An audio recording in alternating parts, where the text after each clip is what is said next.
Summa Theologica, Pars Prima, Initial Questions, by St. Thomas Aquinas. Question 22. The Providence of God. Having considered all that relates to the will absolutely, we must now proceed to those things which have relation to both the intellect and the will, namely providence in respect to all created things, predestination and reprobation, and all that is concerned with these acts in respect especially of man as regards his eternal salvation. For in the science of morals, after the moral virtues themselves, comes the consideration of prudence, to which providence would seem to belong.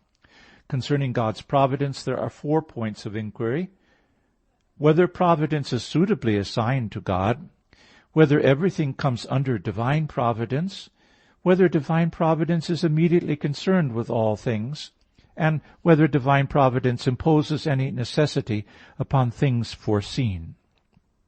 First article, whether providence can suitably be attributed to God. Objection 1. It seems that providence is not becoming to God, for providence, according to Tully, is a part of prudence. But prudence, since according to the philosopher it gives good counsel, cannot belong to God, who never has any doubt for which he should take counsel. Therefore providence cannot belong to God. Objection 2. Further, whatever is in God is eternal. But providence is not anything eternal, for it is concerned with existing things that are not eternal, according to Damascene. Therefore there is no providence in God. Objection 3. Further, there is nothing composite in God, but providence seems to be something composite, because it includes both the intellect and the will. Therefore providence is not in God. On the contrary, it is said, "But thou, Father, governest all things by providence." I answer, it is necessary to attribute providence to God, for all the good that is in created things has been created by God, as was shown above. In created things good is found not only as regards their substance, but also as regards their order towards an end, and especially their last end, which, as was said above, is the divine goodness. This good of order existing in things created is itself created by God. Since, however, God is the cause of things by his intellect, and thus it behooves that the type of every effect should pre-exist in him, as is clear from what has gone before, it is necessary that the type of the order of things toward their end should pre-exist in the divine mind. And the type of things ordered towards an end is, properly speaking, providence, for it is the chief part of prudence, to which 2 other parts are directed, namely remembrance of the past and understanding of the present, inasmuch as from the remembrance of what is past and the understanding of what is present we gather how to provide for the future. Now it belongs to prudence, according to the philosopher, to direct other things towards an end, whether in regard to oneself, as for instance a man is said to be prudent who orders well his acts towards the end of life, or in regard to others subject to him in a family, city, or kingdom, in which sense it is said, "A faithful and wise servant, whom his Lord hath appointed over his family." In this way prudence, or providence, may suitably be attributed to God, for in God himself there can be nothing ordered towards an end, since he is the last end. This type of order in things towards an end is therefore in God called providence. Whence Boethius says, "Providence is the divine type itself, seated in the supreme ruler, which disposeth all things," which disposition may refer either to the type of the order of things towards an end, or to the type or the order of parts in the whole. Reply to Objection 1. According to the philosopher, prudence is what, strictly speaking, commands all that Abulia has rightly counseled and Synesis rightly judged. Whence, though to take counsel may not be fitting to God, from the fact that counsel is an inquiry into matters that are doubtful, nevertheless to give a command as to the ordering of things towards an end, the right reason of which he possesses, does belong to God. According to the Psalm, "He hath made a decree, and it shall not pass away." In this manner both prudence and providence belong to God. Although at the same time it may be said that the very reason of things to be done is called counsel in God, not because of any inquiry necessitated, but from the certitude of the knowledge, to which those who take counsel come by inquiry, whence it is said, who worketh all things according to the counsel of his will. Reply to Objection 2. Two things pertain to the care of providence, namely, the reason of order, which is called providence and disposition, and the execution of order, which is termed government. Of these, the first is eternal, and the second is temporal. Reply to Objection 3. Providence resides in the intellect, but presupposes the act of willing the end. Nobody gives a precept about things done for an end, unless he will that end. Hence prudence presupposes the moral virtues, by means of which the appetitive faculty is directed towards good, as the Philosopher says. Even if providence has to do with the divine will and intellect equally, this would not affect the divine simplicity, since in God both the will and the intellect are one and the same thing, as we have said above. Second article, whether everything is subject to the providence of God. Objection 1. It seems that everything is not subject to divine providence, for nothing foreseen can happen by chance. If then everything was foreseen by God, nothing would happen by chance, and thus hazard and luck would disappear, which is against common opinion. Objection 2. Further, a wise provider excludes any defect or evil as far as he can from those over whom he has a care. But we see many evils existing. Either then God cannot hinder these, and thus is not omnipotent, or else he does not have care for everything. Objection 3. Further, whatever happens of necessity does not require providence or prudence. Hence, according to the Philosopher, prudence is the right reason of things contingent, concerning which there is counsel and choice. Since then many things happen from necessity, everything cannot be subject to providence. Objection 4. Further, whatsoever is left to itself cannot be subject to the providence of a governor, but men are left to themselves by God in accordance with the words, God made man from the beginning, and left him in the hand of his own counsel, and particularly in reference to the wicked, I let them go according to the desires of their heart. Everything, therefore, cannot be subject to divine providence. Objection 5. Further, the Apostle says, God doth not care for oxen, and we may say the same of other irrational creatures. Thus everything cannot be under the care of divine providence. On the contrary, it is said of divine wisdom, she reacheth from end to end mightily, and ordereth all things sweetly. I answer that certain persons totally denied the existence of providence, as Democritus and the Epicureans, maintaining that the world was made by chance. Others taught that incorruptible things only were subject to providence, and corruptible things not in their individual selves, but only according to their species, for in this respect they are incorruptible. They are represented as saying, the clouds are his covert, and he doth not consider our things, and he walketh about the poles of heaven. Rabbi Moses, however, excluded men from the generality of things corruptible on account of the excellence of the intellect which they possess, but in reference to all else that suffers corruption, he adhered to the opinion of the others. We must say, however, that all things are subject to divine providence, not only in general, but even in their own individual selves. This is made evident thus. For since every agent acts for an end, the ordering of effects towards that end extends as far as the causality of the first agent extends. Whence it happens that in the effects of an agent something takes place which has no reference toward the end, because the effect comes from a cause other than and outside the intention of the agent.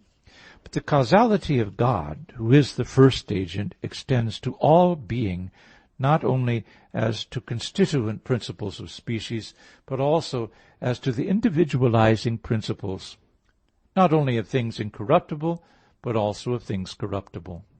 Hence all things that exist, in whatsoever manner, are necessarily directed by God towards some end. As the Apostle says, those things that are of God are well ordered. Since, therefore, as the providence of God is nothing less than the type of the order of things towards an end, as we have said, It necessarily follows that all things, inasmuch as they participate in existence, must likewise be subject to divine providence. It has been also shown that God knows all things, both universal and particular, and since his knowledge may be compared to the things themselves, as the knowledge of art to the objects of art, all things must of necessity come under his ordering, as all things wrought by art are subject to the ordering of that art. Reply to Objection 1. There is a difference between universal and particular causes.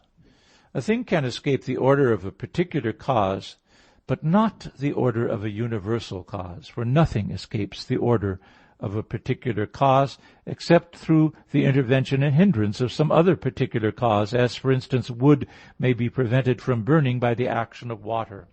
Since, then, all particular causes are included under the universal cause, it could not be that any effect should take place outside the range of that universal cause. So far, then, as an effect escapes the order of a particular cause, it is said to be causal or fortuitous in respect to that cause. But if we regard the universal cause, outside whose range no effect can happen, it is said to be foreseen. Thus, for instance, the meeting of two servants, although to them it appears by a chance circumstance, has been fully foreseen by their master, who has purposely sent them to meet at that one place in such a way that the one knows not about the other. Reply to Objection 2. It is otherwise with one who has care of a particular thing and one whose providence is universal, because a particular provider excludes all defects from what is subject to his care as far as he can, whereas one who provides universally allows some little defect to remain, lest the good of the whole should be hindered. Hence corruption and defects in natural things are said to be contrary to some particular nature, yet they are in keeping with the plan of universal nature, inasmuch as the defect in one thing yields to the good of another, or even to the universal good. For the corruption of one is the generation of another, and through this it is that a species is kept in existence. Since God then provides universally for all being, it belongs to his providence to permit certain defects in particular effects, that the perfect good of the universe may not be hindered. For if all evil were prevented, much good would be absent from the universe. A lion would cease to live if there were no slaying of animals, and there would be no patience of martyrs if there were no tyrannical persecution. Thus Augustine says, Almighty God would in no wise permit evil to exist in his works unless he were so almighty and so good as to produce good even from evil. It would appear that it was on account of these two arguments to which we have just replied that some were persuaded to consider corruptible things, that is, causal and evil things, as removed from the care of divine providence. Reply to Objection 3.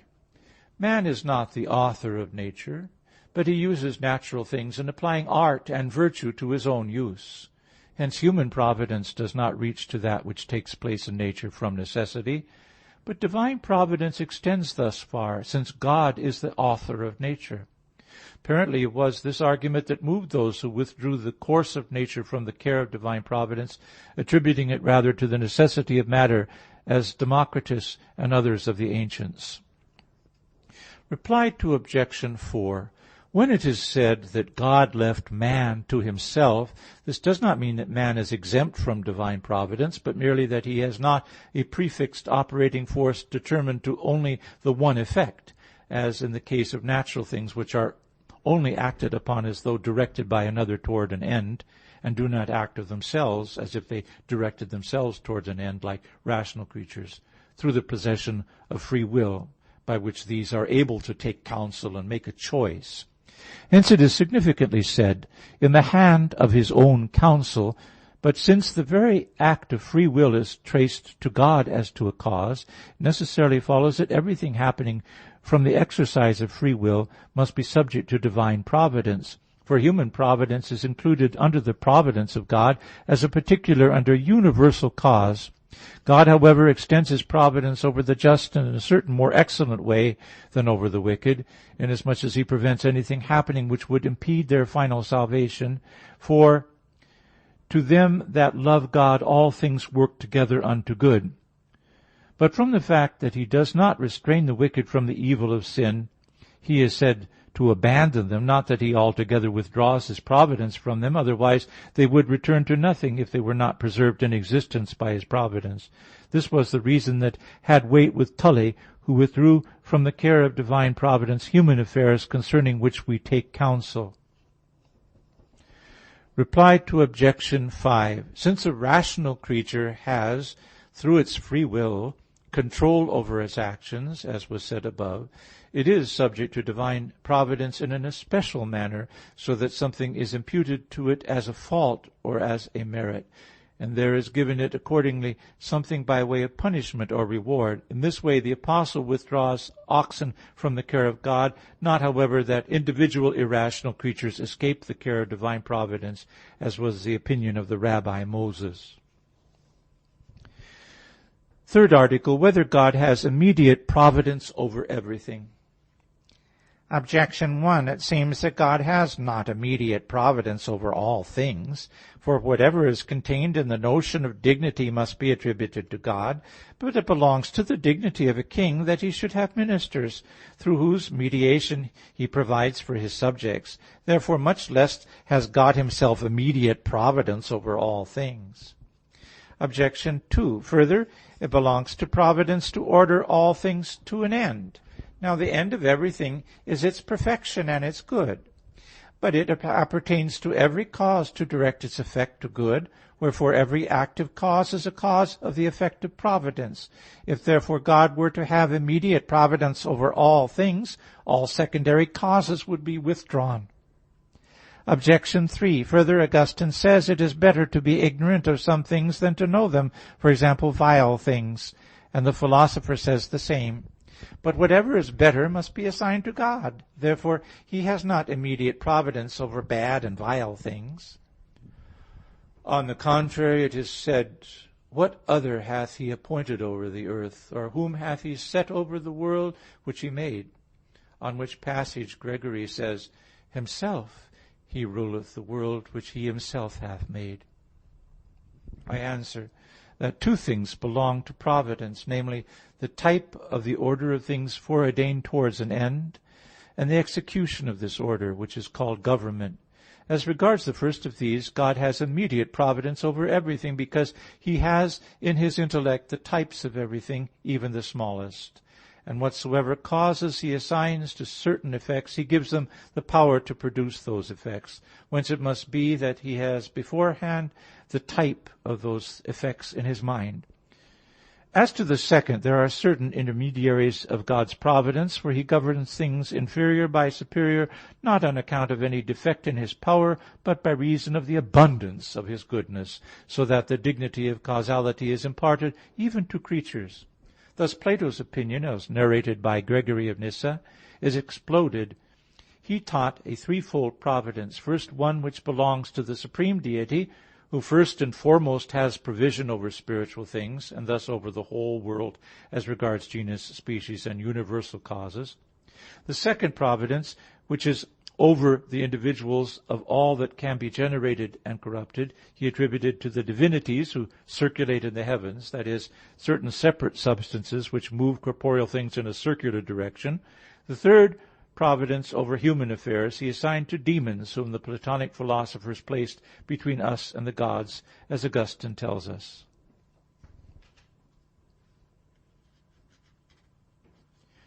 Reply to Objection 1. It pertains to a king's dignity to have ministers who execute his providence. But the fact that he has not the plan of those things which are done by them arises from a deficiency in himself. For every operative science is the more perfect, the more it considers the particular things with which its action is concerned. Reply to Objection 2. God's immediate provision over everything does not exclude the action of secondary causes, which are the executors of his order, as was said above. Reply to Objection 3. It is better for us not to know low and vile things, because by them we are impeded in our knowledge of what is better and higher. For we cannot understand many things simultaneously, because the thought of evil sometimes perverts the will towards evil. This does not hold with God, who sees everything simultaneously at one glance, and whose will cannot turn in the direction of evil. Fourth article, whether providence imposes any necessity on things foreseen. Objection 1. It seems that divine providence imposes necessity upon things foreseen. For every effect it has a per se cause, either present or past, which it necessarily follows, happens from necessity, as the philosopher proves. But the providence of God, since it is eternal, pre-exists, and the effect flows from it of necessity, for divine providence cannot be frustrated.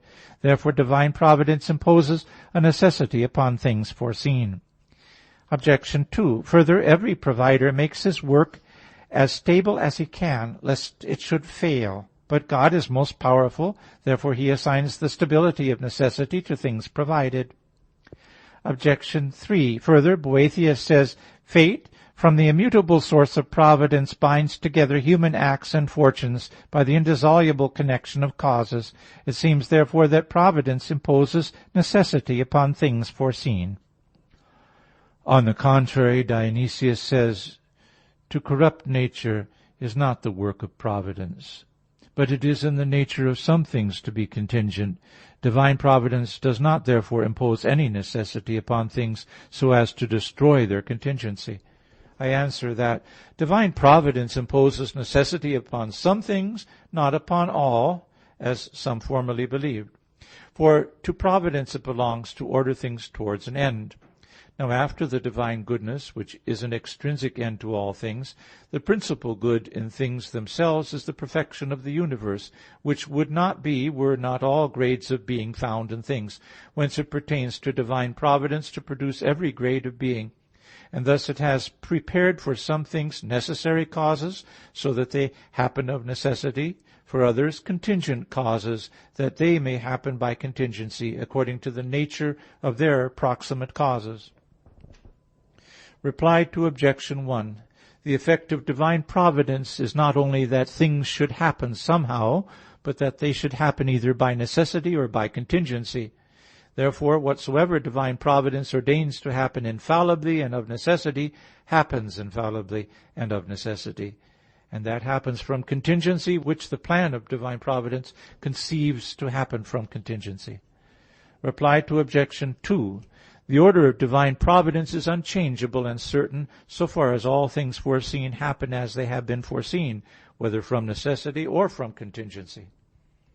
Reply to Objection 3.